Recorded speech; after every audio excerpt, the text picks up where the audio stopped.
हरे कृष्णा, राधे राधे। नमस्कार मित्रों, आपका स्वागत है हमारे YouTube चैनल पर। आज आप इस वीडियो में सुनेंगे कार्तिक मास की कथा।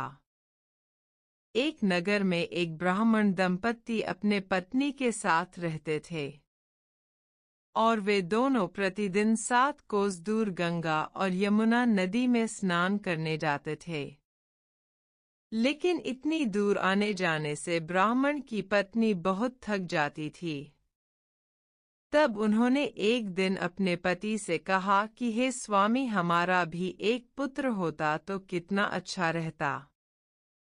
पुत्र के साथ बहू आती तो हमें घर वापस जाने पर खाना बना हुआ मिलता और बहू घर का सारा काम भी कर देती।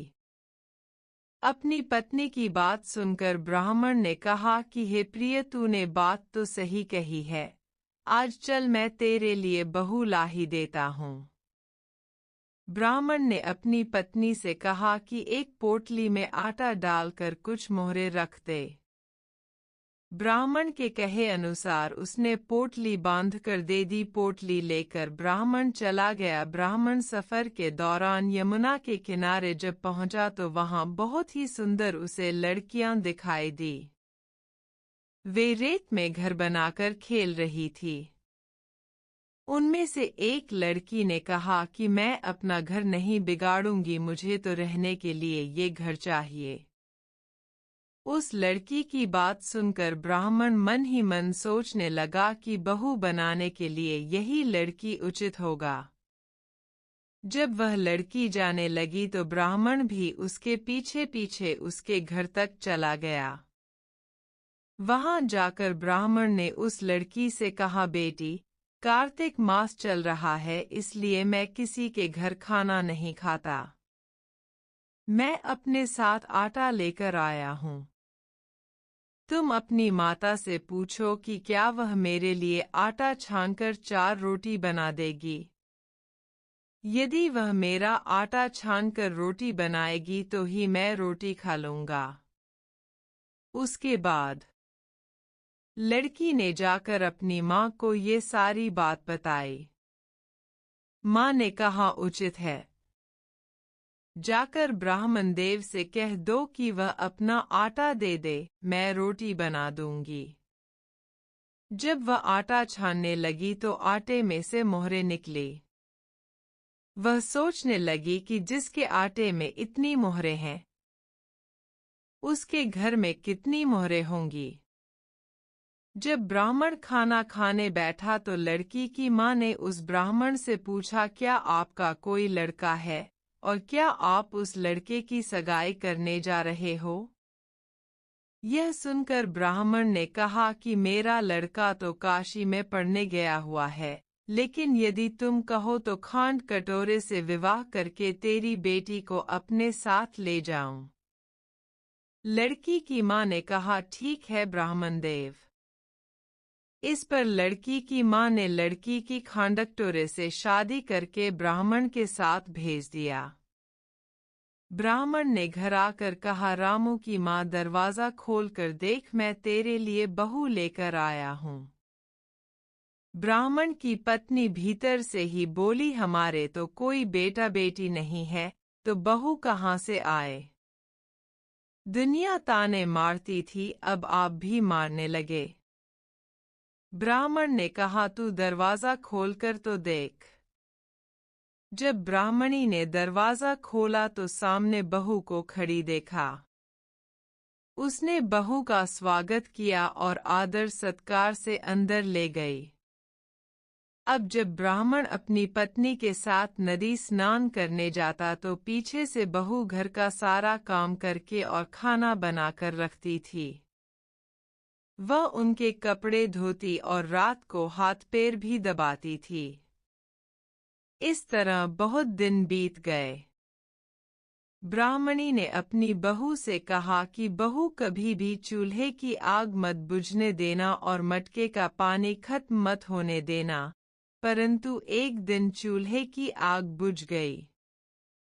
यह देखकर बहू घबरा गई और भागी भागी अपनी पड़ोसन के पास गई और कहा कि मेरे चूल्हे की आग बुझ गई है, मुझे थोड़ी आग चाहिए। मेरे सास ससुर सुबह 5 बजे से गए हुए हैं। वह थके हुए घर आएंगे, इसलिए मुझे उनके लिए खाना बनाना है। यह सुनकर पड़ोसन ने कहा कि तू तो बावली है, तुझे यह दोनों मिलकर पागल बना रहे हैं। इनके कोई पुत्र नहीं है, ये निसंतान है। बहू ने कहा, नहीं, ऐसा मत बोलो, इनका बेटा तो बनारस काशी में पढ़ने गया हुआ है। इस पर पड़ोसन ने कहा कि यह तुझे झूठ बोलकर लाए हैं। मेरी बात सच मान, इनके कोई बेटा नहीं है।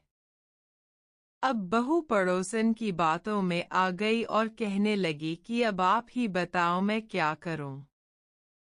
पड़ोसन ने कहा कि करना क्या है, जब तुम्हारे सास ससुर आए तो जली हुई रोटियां बनाकर देना और बिना नमक की दाल बनाकर देना। खीर की कड़छी दाल में और दाल की कड़छी खीर में डाल देना। पड़ोसन ने उसे अच्छे से सिखा पढ़ा दिया। फिर जब उसके साथ सास ससुर घर आए तो उसने न तो उनका आदर सत्कार किया, ना ही उनके कपड़े धोए। जब उसने सास ससुर को खाना दिया तो सास बोली, बहू आज यह रोटियां जली हुई क्यों है और दाल भी अलूनी है। तब बहू ने पलट कर कहा कि एक दिन ऐसा खाना खा लोगे तो कुछ बिगड़ नहीं जाएगा तुम्हारा। सास ससुर को खरी खोटी सुनाकर वह फिर से पड़ोसन के पास गई और बोला कि अब आगे क्या करना है। पड़ोसन ने कहा कि अब तुम सातों कोठों की चाबी मांग लेना। अगले दिन जब भी स्नान करने के लिए जाने लगे तो बहू अड़ गई कि मुझे तो सातों कोठों की चाबी चाहिए। तब ससुर ने कहा कि इसे चाबी दे दो। तब सास ने बहू को चाबी दे दी। सास ससुर के जाने के बाद जब बहू ने दरवाजे खोले तो देखा कि किसी में अन्न भरा है, किसी में धन भरा है और किसी कोठे में बर्तन पड़े हैं। जब उसने सबसे ऊपर का 7वां कोठा खोला तो देखा कि शिवजी, पार्वती माता, गणेश जी, लक्ष्मी माता जी, पीपल पतवारी, कार्तिक के ठाकुर, राय दामोदर, तुलसी जी का बिड़वा, गंगा यमुना और 33 कोटि देवी देवता विराजमान है। वहीं पर एक लड़का चंदन की चौकी पर बैठा माला जप रहा है। यह सब देखकर उसने लड़के से पूछा कि तुम कौन हो। तब लड़का बोला कि मैं तेरा पति हूं, अभी दरवाजा बंद कर दे। जब मेरे माता पिता आएंगे तब दरवाजा खोलना। यह सब देखकर बहू बहुत खुश हुई और 16 श्रृंगार कर सुंदर वस्त्र पहनकर अपने सास ससुर का इंतजार करने लगी। उसने अपने सास ससुर के लिए अच्छे अच्छे पकवान बनाए।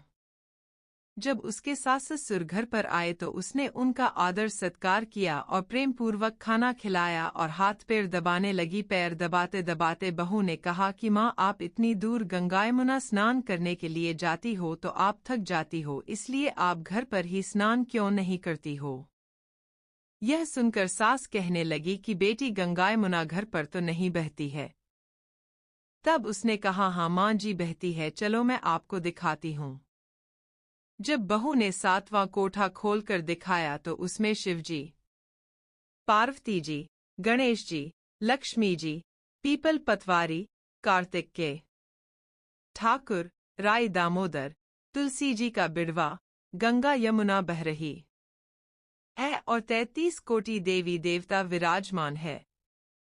वही चौकी पर बैठा एक लड़का माला जप रहा है। माँ ने उसे देखकर कहा कि बेटा, तू कौन है। लड़का बोला, माँ मैं तेरा बेटा हूं। तब ब्राह्मणी ने पूछा कि तू कहाँ से आया है। लड़के ने जवाब दिया कि मुझे कार्तिक देव ने भेजा है। माँ ने कहा, बेटा यह संसार कैसे मानेगा कि तू मेरा बेटा है। माँ ने कुछ विद्वान पंडितों से मदद मांगी। पंडितों ने कहा, इस पार बहू बेटा खड़े हो जाएं और उस पार माँ खड़ी हो जाए। माँ ने चमड़े की अंगिया पहनी हो और छाती में से दूध की धार निकलकर बेटे की दाढ़ी मूछ भीगे और पवन पानी से गठजोड़ा बंधे, तब मानेंगे कि यह इस माँ का ही बेटा है। उसने ऐसा ही किया। चमड़े की अंगियां फट गई और छाती में से दूध की धार निकलकर बेटे की दाढ़ी मूछ भीग गई। पवन पानी से बहू बेटे का गठजोड़ बंध गया। यह सब देखकर ब्राह्मण और उसकी पत्नी की खुशी का ठिकाना ना रहा। तो यह थी कार्तिक मास की कथा। हे कार्तिक के ठाकुर, जैसे ब्राह्मण और ब्राह्मणी को बहू बेटा दिया वैसे सबको देना। कार्तिक मास की कथा कहने, सुनने और हुंकारा भरने वाले